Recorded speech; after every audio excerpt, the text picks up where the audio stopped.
Avec nous en ligne, Pierre-Henri Brandet, le porte-parole du ministère de l'Intérieur. Bonjour Monsieur Brandet. Bonjour. D'abord, un mot du dernier bilan de cette terrible attaque. Vous nous confirmez qu'il s'est alourdi ce matin ? Oui, je vous confirme qu'effectivement il s'est alourdi et qu'il s'alourdira sûrement encore dans les heures qui viennent. Le bilan fait état ce matin, à l'heure où nous parlons, de 84 personnes qui ont perdu la vie dans cette attaque terroriste. 18 blessés sont très sérieusement atteints et toujours entre la vie et la mort. Il y a plus d'une cinquantaine de blessés plus légèrement atteints qui ont également été pris en charge, ainsi que plus de 120 personnes impliquées, fortement choquées, et que bien évidemment les services de secours ont également assisté tout au long de la nuit. Donc c'est un bilan évidemment extrêmement lourd. François Hollande l'a dit, de nombreux enfants font partie des victimes. Oui, des enfants font partie des victimes de cet attentat qui a touché des hommes, des femmes qui étaient venus profiter de la fête nationale et des festivités du 14 juillet sur une promenade des Anglais où il y avait évidemment, en raison aussi du beau temps, énormément de monde. Est-ce que vous pouvez nous confirmer, Pierre-Henri Brandet, ce matin que l'auteur de l'attentat a bien été identifié ? Que sait-on de lui ? Je ne vais pas rentrer dans les détails de l'enquête parce que je n'en ai ni le mandat ni la légitimité. Il revient au procureur de la République, François Molins, puisque la section antiterroriste a été saisie.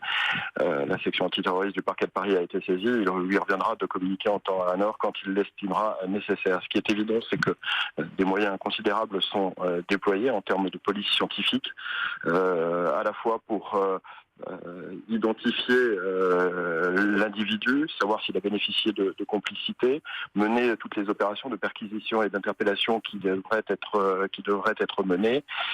Travail de police scientifique aussi et de médecine légale très important pour pouvoir rendre au plus vite les corps des victimes à leurs familles, pour leur permettre aussi d'entreprendre ce travail de deuil. Donc il y a une mobilisation des services de l'État qui est une mobilisation totale, tant en ce qui concerne la suite des opérations de secours et la prise en charge des victimes que dans le volet judiciaire et dans l'enquête. Selon nos informations, une pièce d'identité a bien été retrouvée à l'intérieur du camion, celle d'un franco-tunisien de 31 ans, connu des services de police mais qui n'était pas fiché S.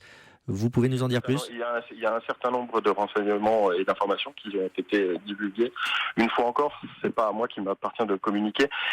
Une enquête judiciaire comme celle-là, elle doit être menée avec beaucoup de minutie, beaucoup de précaution, beaucoup de prudence, et on ne doit évidemment négliger aucun détail. Et tout ce qui pourrait compromettre d'une façon ou d'une autre l'avancée de l'enquête et les investigations en cours, évidemment on ne peut pas se le permettre. C'est la raison pour laquelle je n'évoquerai pas cette enquête, puisque il revient au procureur de la République de Paris, François Molins, de divulguer les informations qu'il estime nécessaires. Pierre-Henri Brandet, il y a eu des échanges de tirs, on le sait, avec la police. L'homme était armé d'un pistolet, c'est confirmé. Est-ce que l'on sait s'il a ouvert le feu sur la foule ? Ce qu'il sait, c'est qu'a priori, qu'il était effectivement armé, et que pour le neutraliser, les policiers ont dû l'abattre. C'est un homme particulièrement déterminé, évidemment, qui au volant de ce poids lourd qui était en sa possession hier soir, au volant, a délibérément foncé sur cette foule, changeant même de trajectoire. Il avait évidemment une volonté de faire un maximum de victimes, et c'est donc un bilan particulièrement lourd à la suite de cette attaque terroriste. Il y avait des milliers de personnes hier soir sur la promenade des Anglais pour ce feu d'artifice du 14 juillet. Évidemment, la zone était sécurisée. Comment le camion a pu arriver et faucher tous ces gens ?